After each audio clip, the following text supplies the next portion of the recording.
¿Qué tal? Buen día. Sean bienvenidos a su clase del día de hoy. Bueno, en esta ocasión vamos a abordar algunas cuestiones sobre antecedentes históricos de la sociología en general, pero también agotar algunas cuestiones de la sociología del derecho. Son aproximadamente 4 puntos importantes del por qué vamos a conocer sistemas sociales que no solo van a dar origen a lo que son la comunidad que hoy día opera en este siglo XXI, sino también a sistemas jurídicos que son parte importante del derecho comparado. Y el derecho comparado como tal nos permite encuadrar algunos elementos de cómo se aplicaba el derecho hace más de 100 años, o hace un poquito más de 150 o 200 años, con respecto a lo que hoy día opera. Y principalmente que no nada más se encuadre en que nuestro derecho, por ser del sistema romano, no tiene que ver con otros sistemas jurídicos, porque tiene que haber un poco de similitud en esa cuestión. ¿De acuerdo? Bien, les voy a compartir el día de hoy su pantalla para que vayamos viendo poco a poco los conceptos que vamos a ir abordando y en este sentido podamos discernir por qué es importante conocer algunos sistemas económicos también, ¿no? No nada más la parte de la política, de la sociedad, sino también algunas cuestiones de política económica. Bien, eh, historia de sociología del derecho. Bueno, entendemos que la sociología es una rama hasta cierto punto histórica, desde luego social, pero también empírica. Lo referíamos la semana anterior con la parte de la filosofía del derecho. Filosofía y ciencia siempre van a ir de la mano para entender por qué la experiencia tiene que ser la parte única y sobre todo importante de la fuente del conocimiento. Porque nosotros con base en la sociología, la psicología, vamos a proceder las cuestiones experimentales. ¿Sí? A este empirismo noxiológico va a tener su génesis dentro de la epistemología. Cuando nosotros encuadremos y entablemos este vocablo de empirismo noxiológico, tiene que entenderse que la experiencia propia será el fundamento para llegar a la verdad científica y obtener, por lo tanto, un conocimiento.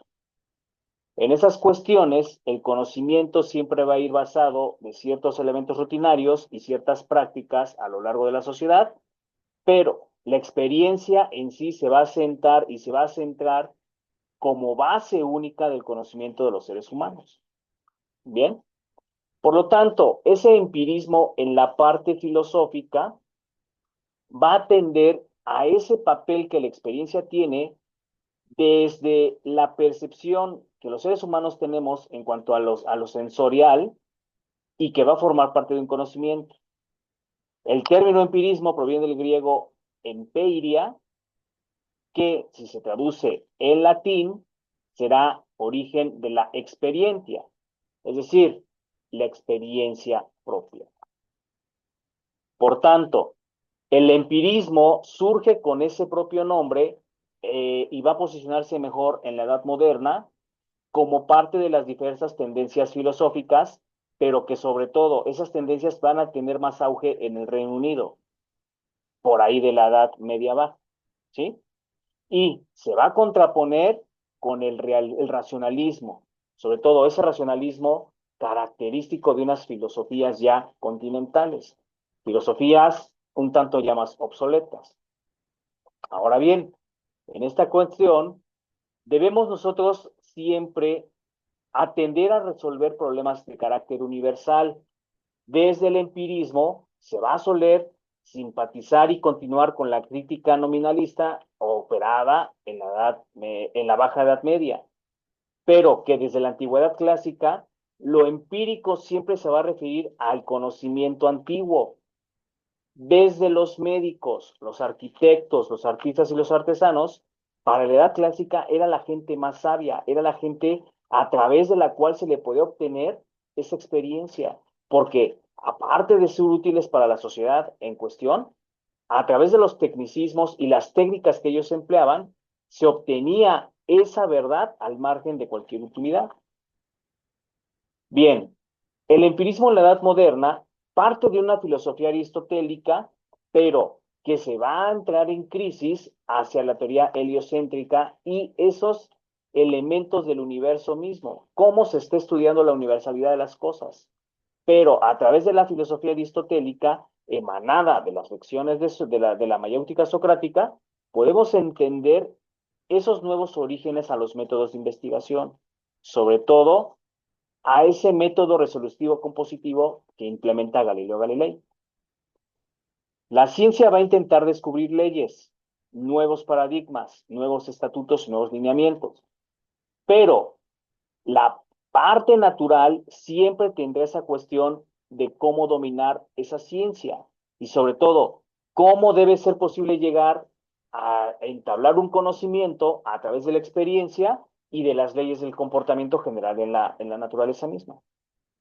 Uno de los máximos exponentes del racionalismo moderno fue René Descartes, que a través de esos métodos de investigación junto con Francis Bacon establecen ese pensamiento filosófico a través de los elementos del valor de la propia epistemología para llegar al origen del racionalismo y empirismo propiamente establecidos y propiamente dichos. Entonces, estos campos de oposición filosóficos de racionalismo y empirismo se va a situar esta parte de restringir al empirismo propio. Más adelante surgen pensadores como Francis Bacon, Thomas Hobbes, John Locke, Berkeley y David Hume. Ellos establecen un racionalismo más moderno que van a llamar empirismo inglés y que de la mano de la oposición del racionalismo continental con las teorías de Descartes, de Mellenbrecht, de Spinoza, de Leibniz y Wolff, se viene a oponer al problema para que se reduzca la admisión de la existencia de las ideas, o bien que las ideas son innatas, o sea que nosotros por sí mismos establecemos ideas innatas. Descartes va a fundar esa parte de entender a través de la intuición evidente, pero de parte de Dios, como parte de una divinidad, como parte de la propia naturaleza de los seres humanos. Y que a través de principios innatos, nosotros establecemos las relaciones lógicas entre lo que se está recibiendo y cómo se va a aplicar al campo de la experiencia. El empirismo inglés, dentro de su máximo exponente, que es John Locke, va a responder a esas ideas racionalistas de René Descartes, escritas a finales del siglo XVII, con su ensayo sobre el entendimiento humano. Este conocimiento va a dar origen a las ideas a priori y a posteriori, pero van a basar esta cuestión de la experiencia en esas impresiones sensoriales que la propia vida nos va a proseguir. ¿A qué voy con eso? Que dentro de la experiencia nosotros vamos a captar a través de los sentidos, vamos a captar a través de los paradigmas ya escritos, pero las impresiones sensoriales son importantes, cómo está recaptando el hombre a través de la ciencia, por ejemplo, el tacto, el gusto, el olfato, el oído. ¿Cómo estamos estableciendo esas partes sensoriales a través de los elementos normativos de la sociedad? ¿Sí? Por tanto, puede haber dos fuentes de ideas para el empirismo inglés. La sensación, lo que estoy refiriendo, proveniente de los sentidos del ser humano, y la reflexión que va a provenir de esas operaciones mentales, es decir, cómo estamos procesando esa información a través del sistema cognitivo y lo establecemos en la memoria tanto de largo como de corto plazo, para poder establecer esa distinción entre los pensamientos e ideas simples y complejas. Para el empirismo inglés, las ideas simples van a ser creadas por un modo pasivo de la mente, para que se obtengan a través de la sensopercepción. Y que las ideas complejas, por lo contrario, se van a dar entre esa combinación entre comparación, abstracción de las ideas simples. Un ejemplo de esto es que si nosotros pensamos en la idea de un caballo y un cuerno y lo juntamos a la par dentro de las fábulas, dentro de esas ideas abstractas, podemos representar la imagen de un unicornio. De acuerdo con John Locke, ese conocimiento perceptible de las ideas estará de acuerdo con la asociación de leyes de otras ideas que ya están establecidas. Para considerar que una idea es tal y se debe proyectar dentro de la sociología, debe partir de una sustancia, es decir, de una causa, para que ese grado de complejidad entienda que se debe basar en un sujeto y en una causalidad, lo que llamamos la ley de la causa y el efecto, ¿sí? Y sobre todo, que a través de esa sustancia se dé explicación al cambio de movimientos sociales. ¿Me explico? Entonces, en esa parte, viene cambios generacionales y sobre todo el obispo irlandés George Berkeley determina que desde el punto de vista de Locke, el empirismo tiene grados extremistas metafísicos, por los cuales deben ser percibidos a través de qué? De la divinidad de Dios y que el ser humano debe de encargar esa parte de cómo lo va a proyectar hacia Dios, ¿sí? Para George Berkeley, estas ideas empíricas responden a un sentido más idealista, no tanto realista, porque recordemos que la divinidad nos va a establecer pensamientos más idealistas y no tanto eh, realistas, más utópicos, si lo queremos ver así. Ahora bien, en esta línea, David Hume surge como un personaje en donde él va a dar conocimiento tanto a las impresiones como a las ideas, pero sus postulados pueden ser un tanto escépticos. ¿Por qué? Porque él habla de verdades de hecho y la relación de ideas. Es decir, que toda idea no ha de ser reducida al poder de la impresión correspondiente. Que cuando una idea surge de la relación propia de las ideas, el contenido debe depender de las impresiones de los demás que están motivando esa idea real, esa idea central y que si no encontramos las impresiones adecuadamente, la idea debe rechazarse o en su defecto debe hasta cierto punto contener la sustancia principal de la idea, ¿sí?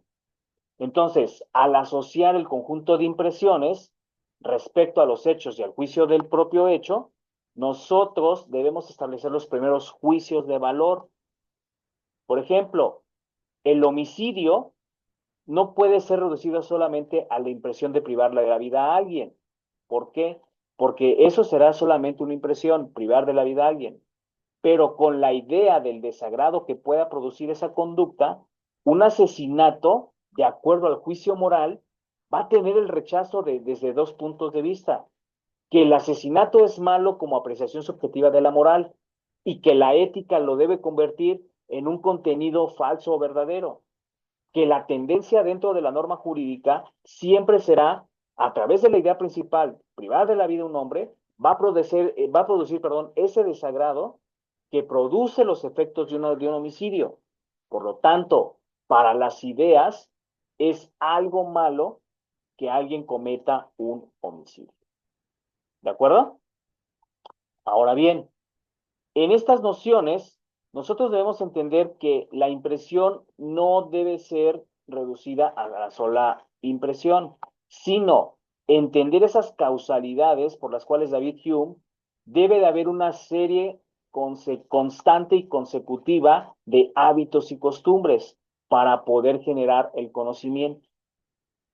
Que dentro de la perspectiva analítica, sintética, se deben establecer juicios a priori y a posteriori.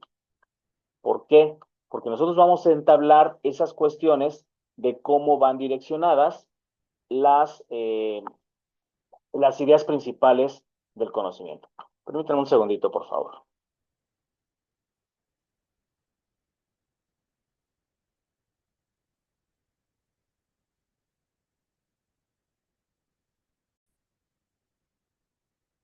Bien, entonces, decíamos que esta parte de los juicios a priori y a posteriori siempre van a derivar de un concepto de causa y efecto. Y que visto desde la perspectiva de David Hume, nosotros debemos entender que los juicios de valor siempre van a entender una cuestión de ideas, ¿sí? Pero para poder entender estas cuestiones de cómo operan los juicios y aplicarlos al derecho, nosotros debemos establecer primero las causas y los efectos. Y para que el conocimiento pretenda ser científico, no puede destruir solamente las hipótesis y las ideas ya preestablecidas, sino más bien eh, ampliarlas, ¿sí? Por eso el escepticismo que David Hume proyecta con su parte del empirismo como tal, es que a través de las impresiones, el conocimiento y la experiencia, se nos permita salir de una cuestión subjetiva que no permita ser tan incompatible con la ciencia. Porque nosotros podemos estructurar hipótesis, podemos estructurar pensamientos, podemos estructurar proposiciones, enunciados, pero si debemos establecer conocimiento, necesitamos comprobar científicamente esta parte de las impresiones a través de la experiencia propia del conocimiento. ¿Sí? El derecho, como tal, por eso es argumentativo, por eso es probatorio, por eso esas premisas que tienen los principios generales del derecho nos van a establecer ese cúmulo de leyes para aplicarlo de manera más técnica. Ahora, el empirismo de John Locke como el de David Hume se van a asociar en una cuestión donde se va a establecer un psicologismo, que por un lado, entender cómo opera la psique del ser humano en una sociedad y entender cómo opera la característica científica, vamos a establecer esa contraposición de lo escéptico, ¿sí? En esta cuestión, debemos entender que el empirismo inglés va a dar esa originalidad a las experiencias derivadas de impresiones sensoriales, pero aplicadas al campo jurídico, nosotros no nada más tenemos que tener esas cuestiones de sensopercepción, sino también ser analíticos, reflexivos, pensantes y establecer la distinción entre un derecho simple y un derecho complejo para poderlo aplicar de manera más asertiva a la sociedad misma. ¿De acuerdo? Entonces, a través de ese elemento sustancial de la causa y el efecto, la idea deja de ser compleja para entenderse como una sustancia primaria y que a través del sujeto y el elemento de causalidad se expliquen mejores los cambios que se han posicionado a través de la sociología general y a través de la sociología jurídica. Por eso entender que la percepción de David Hume de George Berkeley, en esa parte eventual junto con la oposición de Locke, nosotros no nada más nos debemos a que Dios será la entidad encargada de percibir esas ideas, sino también la ciencia propia. Por eso, George Berkeley siempre va a tender a una cuestión idealista, pero David Hume va a contraponer las verdades de hecho y la relación de ideas a través de un escepticismo, ¿sí? Ahora, en esta cuestión, nosotros siempre vamos a tener como origen de la sociología las doctrinas ya establecidas. Si estamos hablando que el empirismo nos va a dar el conocimiento a través de la epistemología, del elemento noxiológico, para poder llegar a una práctica, a una experiencia, las escuelas para eso se posicionan, para eso surgen, para que nosotros veamos esos paradigmas que ya establecieron algunos de los pensadores jóvenes, ¿sí? Por ejemplo, sabemos que nuestro derecho como tal deriva del Roma, ¿sí? Y los romanos, como tal, al crear un imperio tan poderoso, establecieron esas partes normativas. Pero yo les voy a hablar a continuación de una escuela que, desde mi perspectiva, consolida mucho de lo que es el empirismo y, sobre todo, posiciona de una manera diferente al derecho. La doctrina jurídica alemana del siglo XIX, ¿sí? Se va a situar en Alemania, desde luego, y va a afirmar que el origen del derecho, por un lado, debe situarse con base en la evolución histórica de las sociedades, de los pueblos, que de cuyo espíritu se va a manifestar a través de las ideas, las costumbres y las tradiciones, lo que nosotros llamamos derecho consuetudinario. ¿De acuerdo? Ahora bien, esta escuela surge en la etapa del romanticismo irracionalista y va a hacer frente a lo que es el naturalismo y dentro de la corriente del historicismo centrarán las bases fundamentales para crear jurisprudencia y sobre todo extender los elementos metodológicos al plano dogmático filosófico para crear buenas normas jurídicas. ¿Sí? Es a comienzos del siglo XIX cuando esta escuela surge como una parte del derecho teutón y sobre todo trata de la rebelión contra las fuerzas que creían extrañas y antitradicionales las leyes propias del régimen alemán. Ahora, esta reacción derivada del nacionalismo alemán se refleja en los campos del saber y concretamente en el filosófico, porque va a dar origen al orgullo y a la grandeza alemana. Recordemos que los alemanes tienen un sentido de nacionalismo preponderantemente arraigado, dentro de los cuales, por eso son posicionados como uno de los países potencia a nivel mundial. Por eso ellos consumen en primera línea sus productos. ¿Sí? Por eso posicionan su economía, posicionan a su sociedad, a sus atletas, sus propias ideas de ser una raza pura. Ahora, dentro de la doctrina jurídica alemana, la raíz va a partir de las grandes fuerzas entre la Revolución Francesa de 1789, derivada también de las conquistas de Napoleón, que finalizan en el año de 1814. Pero debido a la conmoción que provoca la Revolución Francesa, se intensifican esos ideales nacionalistas y dan origen al derecho constitucionario alemán frente al viejo régimen del derecho romano. Entonces, en esta parte, el derecho alemán siempre va a atender a una cuestión natural influenciada por su propia historia, por sus propios orígenes. Gustav von Hugo viene a ser uno de los precursores de esta escuela y él aborda la concepción historicista del derecho a través de la enseñanza empírico-histórica. Aquí es cuando establecemos esa relación bipartita entre la experiencia y el sentido histórico. Y sobre todo, van a entender el pensamiento kantiano de mayor forma. Savigny, junto con su escrito en el Übersetz der Sitz für Gesetzliche Rechtsfach, entiende que esta parte de Carl Fritz Erich Ron va a ser el punto de partida entre las ideas de Hugo y Savigny para entender las críticas del justnaturalismo iluminista. Y sobre todo, van a defender y diferenciar que la investigación de un método histórico será el que represente a los exponentes que pretenden su movimiento doctrinal. El historicismo como tal siempre va a establecer que el derecho privado va a generar una doctrina del derecho colectivo, según Savigny. Y Hugo creía que el derecho natural debería ya ser o debía ser sustituido por una nueva filosofía del derecho positivo. O sea, este conglomerado que te da el derecho de ser sujeto como tal y te otorga las prerrogativas, pero que también de la mano de un derecho positivo existe una relación bipartita para que generes consecuencias de derecho y te sometas a las obligaciones. ¿Sí? Gustav Hugo, con el derecho positivo, va a recuperar la autonomía del iluminismo jurídico, pero se va a presentar como un hecho empíricamente verificable dentro del tiempo y el espacio que ocupan las normas como tal. La doctrina jurídica es un derecho producto de la razón, con vida histórica.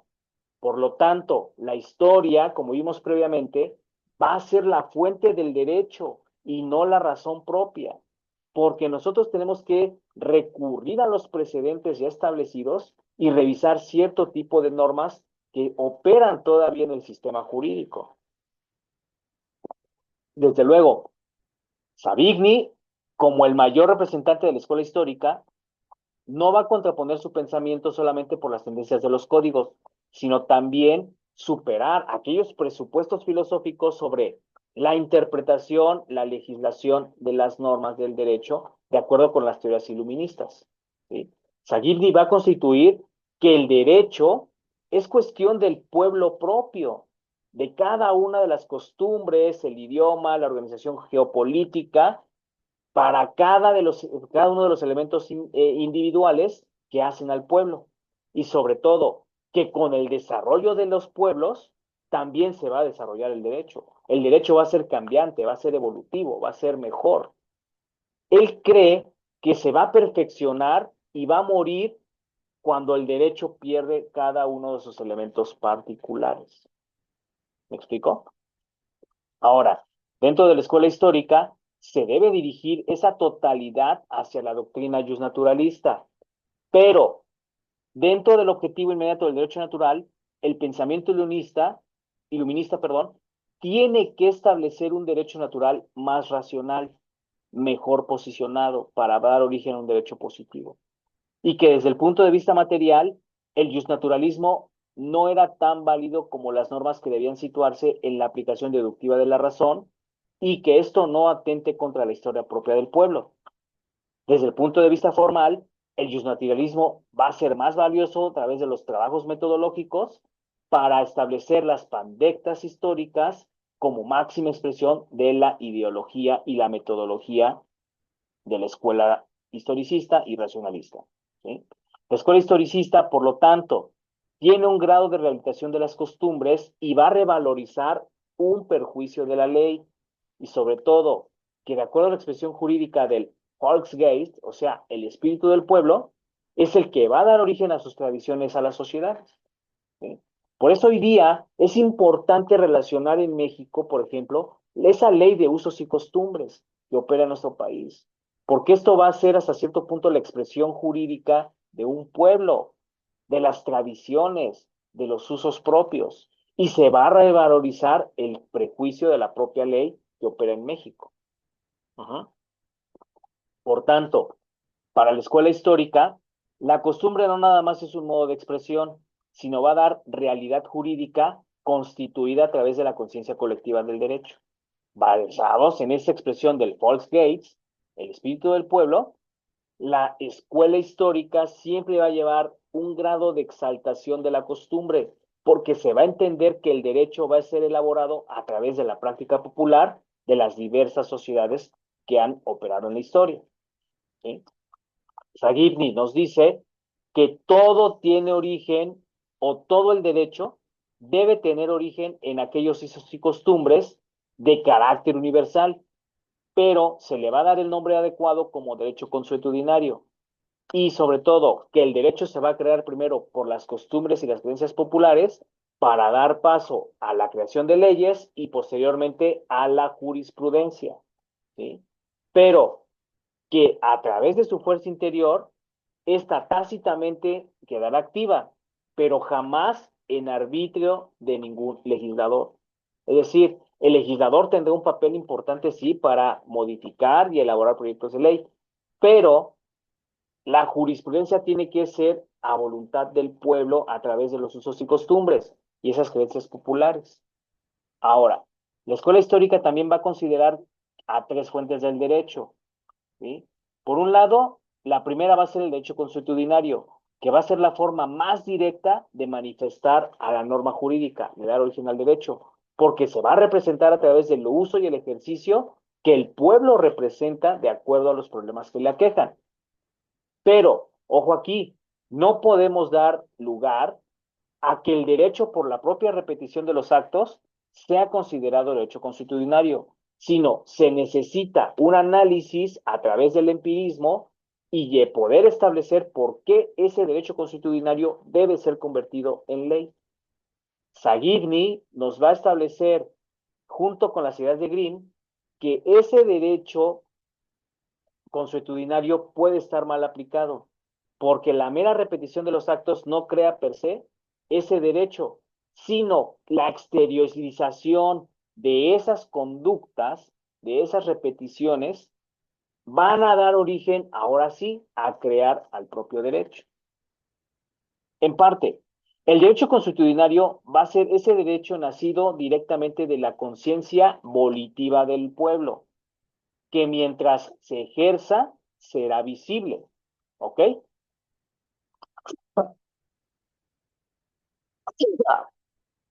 Perdón. La segunda fuente del derecho, como tal, siempre será la ley, pero la ley debe ser entendido como un elemento de producción para la propia norma jurídica y una forma de expresión que ha creado el Volksgate, el espíritu del pueblo. ¿Sí? Ahora, la actividad legislativa siempre va a tener un carácter más formal que las demás fuentes del derecho. ¿Por qué? Porque el legislador, al recibir esas propuestas directamente del Volksgate, o sea, del espíritu del pueblo, tiene que revestir al derecho ya existente en forma de ley. Por eso su actividad es imperante que influye en el desarrollo propio del derecho y la evolución, que de acuerdo con la tercera y última fuente del derecho, el derecho debe ser científico para ser constructo social y que tenga la aparición, ahora sí, la labor de los profesionistas en el ramo jurídico. O sea, ¿cómo los juristas vamos a establecer esos constructos de los actos que dan origen a las relaciones jurídicas basadas en qué? En los conceptos propios del derecho general y no en proposiciones o principios a priori. ¿De acuerdo, jóvenes? Bien, ahora vamos a pasar a un tema sumamente relevante y aquí vamos a hacer varias precisiones del por qué la escuela jurídico alemana tiene mucho que ver con los posicionamientos del siglo XIX. En esa parte, el marxismo. El marxismo se va a definir como esa doctrina de movimiento política social basada en las ideas de Karl Marx o Carlos Marx y Friedrich Engels, Federico Engels. Y va a partir de la interpretación materialista de la historia sobre la cual el elemento intelectual y social va a relacionarse en la concentración de las fuerzas económicas para llegar a una diferenciación social por las cuales se debe dar origen y nacimiento a las clases sociales. ¿Sí, jóvenes? Ahora, dentro del marxismo, la plusvalía que ustedes conocen no es como tal, se las han explicado. La plusvalía no es ese valor a un inmueble. La plusvalía no es ese valor que se le da a una colonia por el hecho del modus vivendus. La plusvalía es esa base del trabajo no remunerado que hace la economía capitalista y que por lo tanto, a través de la lucha de las mismas clases y la apropiación de los medios de producción, se conviertan en conceptos fundamentales para instaurar una economía socialista, una economía dirigida al proletariado, a la sociedad. Ahora bien, el marxismo es una teoría científica que va a expresar esos intereses históricos derivados de los movimientos revolucionarios que han hecho el proletariado como clase social y que lo defina como clase social. Que de acuerdo a su práctica histórica y social, el proletariado va a transformar esa fuerza como materia de cambio y sobre todo que al referirse a las ideas de Carlos Marx nos vamos a establecer a una práctica política pero desde el sentido revolucionario. El marxismo como tal es una sociología revolucionaria. ¿Por qué? Porque Carlos Marx, al estudiar filosofía en Berlín, él predomina sobre la filosofía de Hegel y al establecer una relación con su gran amigo Federico Engels, establecen tempranamente las posiciones de cada uno de ellos con respecto a los obreros, a los movimientos obreros socialistas. ¿Sí? De hecho, estas partes de los movimientos obreros socialistas dan origen en el siglo XX a lo que llamamos el Soviet ruso, el Soviet de la Unión de Repúblicas Socialistas Soviéticas. Y sobre todo, Carlos Marx, al ser visionario y apasionado de las ideas de Saint-Simon, establece que para poder desarrollar ciencias sociales se debe persuadir por los historiadores franceses. O sea, Carlos Marx es persuadido por esos historiadores franceses de la Revolución Francesa y sobre todo de la economía política inglesa. ¿Por qué? Porque van a elaborar nuevos métodos de esas cuestiones de la vida social. y sobre todo cómo está funcionando el capitalismo a la par de la clase obrera para poder construir elementos centrales. ¿De acuerdo? O sea, recuerden que el capitalismo, al ser una economía abierta, va a diferenciar ciertos grupos sociales. El marxismo, como parte de la idea socialista, las va a unificar. Por eso, para muchos críticos de Carlos Marx, ellos decían que a la hora de su vida privada, él era considerado como logro del cartón, u ogro de cartón. ¿Por qué? Porque Carlos Marx pues, tenía vida y finalmente, desde joven, trasnochaba, tenía esta parte de ideas de rebelión y sobre todo era muy frecuente verlo en tabernas, ¿sí? Pero Marx, como tal, nunca tuvo un trabajo estable. Su condición como administrativo en una empresa de ferrocarriles se da debido a su pésima letra y sobre todo por esa pésima letra fue rechazado. Aquí viene una parte importante para el posicionamiento del socialismo utópico de Carlos Marx y sobre todo el manifiesto del Partido Comunista. Y preponderantemente esa obra madre, esa obra máxima que establece Carlos Marx con un principio hasta su fallecimiento y que culmina Friedrich Engels, lo que es el capital. Estos dos personajes, estas dos figuras de la historia de la economía y de la sociedad en general, establecen que se tienen que comprender mutuamente para que no surjan problemas de envidia a la hora de establecer ciertos postulados. ¿Sí? Federico Engels no solo fue amigo y colaborador de Carlos Marx, sino por mucho tiempo también lo contribuye a su economía. Y sobre todo, Carlos Marx, al ser una persona que siempre vive al límite de la pobreza, establece los parámetros de una muerte en tal condición, pero a través también del insomnio y el exceso de trabajo. Carlos Marx viene a ser una persona que agua la fiesta al capitalismo, porque él considera que el peor enemigo del socialismo es el capitalismo. Y sobre todo, al ser un estudioso y sobre todo filósofo científico del proceso de transformación de una sociedad dentro del capitalismo, debe de analizarse ciertos aspectos de la estructura y el funcionamiento de una sociedad y sobre todo al establecerlos en el partido, perdón, en el capital como tal, desempeña que esta palabra se aplique a partir del año de 1860 y tenga más auge en las sociedades del siglo XIX y el siglo XX. Con Carlos Marx se va a establecer el estudio de la estructura y la superestructura. ¿Por qué? Porque para Carlos Marx, la superestructura es ese elemento por el cual el Estado va a ponerle nombre a la forma que piensa una sociedad, las ideologías, a la forma en que se desenvuelven las religiones, a las expresiones de ciertos artistas o cualquier producto de carácter intelectual que surja de la mente del ser humano. Pero va a haber un elemento flotante y va a dejar ciertos vacíos en donde establece que ni todas las obras del intelecto humano son invención de hombres geniales y solo pueden entenderse dentro de ciertas sociedades. ¿Sí? Para Carlos Marx, una sociedad no puede comprenderse si solamente se le va a examinar de carácter superficial. Se debe tomar en cuenta su base, es decir, su economía.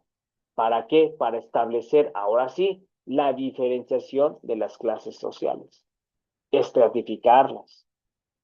Ahora bien, el marxismo, al ser una ciencia que va a estudiar a la clase social, por un lado va a determinar cómo vamos a pensar y actuar frente al elemento social, pero por otro lado, cómo la economía va a estudiar a la política general de la sociedad y sobre todo a su cultura.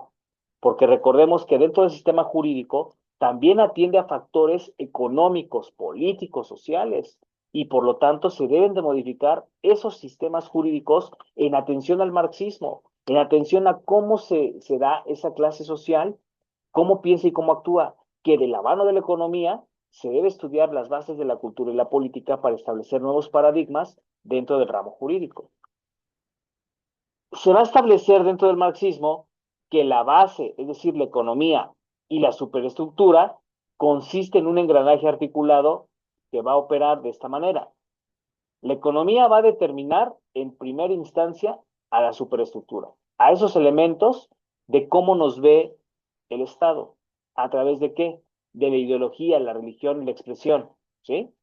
Pero que por otra parte, las superestructuras van a poseer cierto grado de autonomía relativo y sobre todo van a incidir en la base material de la economía. ¿Para qué? Para emprender un desarrollo autónomo siempre y cuando no rebase las cuestiones estructurales dados por la base económica. ¿Sí? Para ello, en esta inteligencia, Carlos Marx siempre está hablando de una igualdad en la economía, de una igualdad de la sociedad dentro de las economías propias.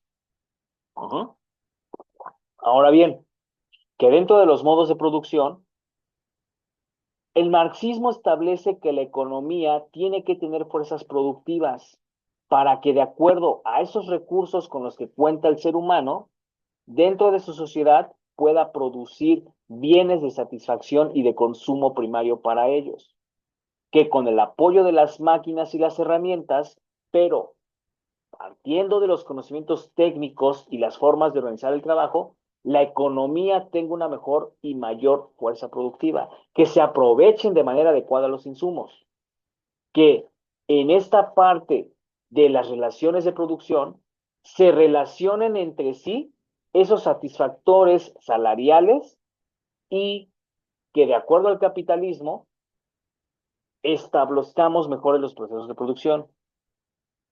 Entender que el esclavismo en la antigüedad fue un modo de producción hasta cierto punto operativo, hasta cierto punto práctico y funcional, pero no se podía seguir estudiando, aplicando ese grado de, ¿cómo les diré?, de explotación de los mismos hombres, ¿sí? Entonces, articular fuerzas de producción con relaciones de producción van a conformar el modo de producción que le acomode a la sociedad que lo está aplicando. ¿Sí? Para Carlos Marx, distinguir cinco modos de producción va a establecer la historia de la humanidad y sobre todo que la humanidad propia a través de la historia no es más que una lucha de clases. Nosotros siempre vamos a estar inmersos en la lucha de clases sociales. ¿Sí? El modo de producción, de acuerdo con Carlos Marx, establece cuando menos cinco. El comunismo primitivo nos dice que sin clases sociales no puede haber un escaso desarrollo histórico. ¿Sí? Ese es el comunismo primitivo. El feudalismo, que el señor feudal tiene a su servicio siervos y esta parte de la explotación del hombre por el hombre. El comunismo como tal, que sin clases va a establecer un alto desarrollo histórico. Por otra parte, el esclavismo se van a dar entre personas que someten a un régimen más autoritario, más represor, más hasta cierto punto explotador al propio esclavo. Y que de acuerdo con el capitalismo se van a surgir ricos, pobres, pero con respecto de una burguesía general. Marx en realidad dicen que se hace esta pregunta detonadora, ¿no? Si Marx de verdad era marxista. Marx, al hacer una crítica del capitalismo, establece que la clase explotada siempre va a ser la obrera y la proletaria, y que a través del desempeño de un papel revolucionario debe establecerse un elemento a lo cuantitativo, es decir, a cuánto está produciendo esa clase obrera explotada, a cuánto está produciendo ese proletariado al progreso nacional. ¿Sí? Va a centrar esta clase a través de qué, del lugar que ocupe cada uno de nosotros en el proceso de producción y sobre todo que desde la verdad productiva se va a establecer el sistema de contradicción sobre una cuestión capitalismo. Por eso, establecemos que si realmente los patrones dicen que los obreros no subsistiríamos sin trabajo, ¿no? O los empleados no subsistiríamos sin trabajo. Y nosotros como clase trabajadora también operamos esta cuestión de que el empresario no viviría si no tiene la fuerza de trabajo. si no tiene lo que ahora llaman los expertos en administración de empresas, capital humano. Por tanto, Marx debe establecer esas interpretaciones y sobre todo, usualmente discrepaba con la forma en que se interpretaban sus postulados. Por eso, en el sentido, escribe a Engels que si a eso que dice el marxismo, yo no soy marxista, Engels va a elaborar que para muchos el marxismo es basura, que el marxismo no tiene nada que hacer frente al capitalismo, porque la base de una economía siempre debe de ser establecida a través de los ricos y los burgueses. Pero no hay que olvidar que para el sistema social, la clase trabajadora es importantísima, porque nosotros damos operatividad a maquinarias, a procesos, a productos intelectuales. Uh-huh. Y que por otra parte, nosotros establecemos que de acuerdo a esta parte de Marx en el Capital, su obra siempre trató de ampliar, detallar y sobre todo corregir los postulados. ¿Para qué? Para que se posicionara como una teoría que abarcara todas las dimensiones de la sociedad. ¿Sí?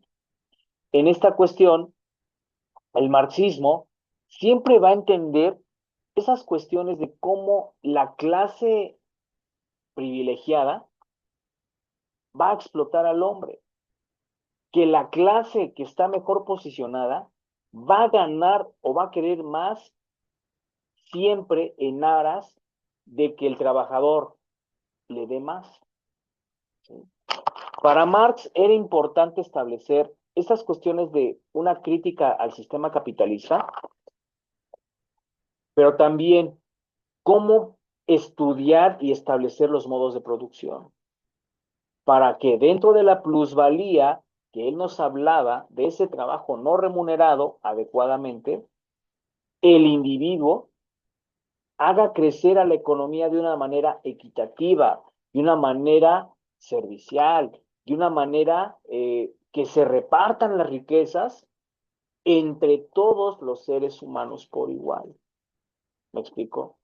De ahí partirán también algunas de las encíclicas papales, en donde las riquezas deben de ser parte equitativa entre la clase privilegiada y el proletariado. Muchos podemos decir hoy día, y ya se hace una crítica a estas doctrinas de izquierda, a estas doctrinas marxistas, pero Carlos Marx trata de establecer dentro de su corriente que nosotros somos la fuerza primigenia para un progreso nacional, que dentro de la superestructura el Estado debe ser garante para que nosotros tengamos bases sociales, bases estatutarias, bases jurídicas que protejan los derechos laborales de los trabajadores, que a través de buenas políticas sociales el marxismo va a contribuir a ese reparto equitativo. Por eso hoy día dentro de los sistemas, por ejemplo en México, en el sistema laboral, se hace en algunas empresas un reparto equitativo ¿de qué? De utilidades. Porque si el patrón está ganando con base del esfuerzo del trabajo, de esa mano de obra calificada, operaria, intelectual, pues también nosotros debemos obtener ciertas ganancias, no nada más un salario base, prestaciones, sino también parte de esas ganancias que el mejor posicionado, es decir, el patrón, está obteniendo. ¿Sí? Entonces, para Carlos Marx, esta parte del establecimiento de la doctrina socialista va a dar origen a otras que operarán en la primera parte del siglo XXI. El soviet ruso, sobre todo, que va a tutelar esos derechos de los trabajadores, obreros, manufactureros, en pro siempre de mejores condiciones salariales, de mejores condiciones laborales. Hoy día, el sistema jurídico en México, a partir del artículo 123 constitucional, apartados A y B, protege esas condiciones laborales, pero para ello tuvo que haber existido una revolución. ¿Sí? Para ello, la Revolución Mexicana da auge a esas cuestiones. Y sobre todo, nosotros como pueblo somos la fuerza de trabajo de un país. Más allá de corrientes, de partidos políticos, de afinidades con esos partidos políticos, al empresario no se le debe de olvidar que la fuerza de humana, el capital de trabajo, el capital humano, los procesos productivos y sobre todo el modo de producción que hoy día tenemos, ha sido quien ha posicionado a la economía que hoy rige a nuestro país. ¿De acuerdo? Con esto cierro, jóvenes, el día de hoy. Les envío un cordial saludo y bueno, suscríbanse al canal, por favor, denle su like, por favor. Y sobre todo nos vemos la siguiente sesión. Pásenla bien.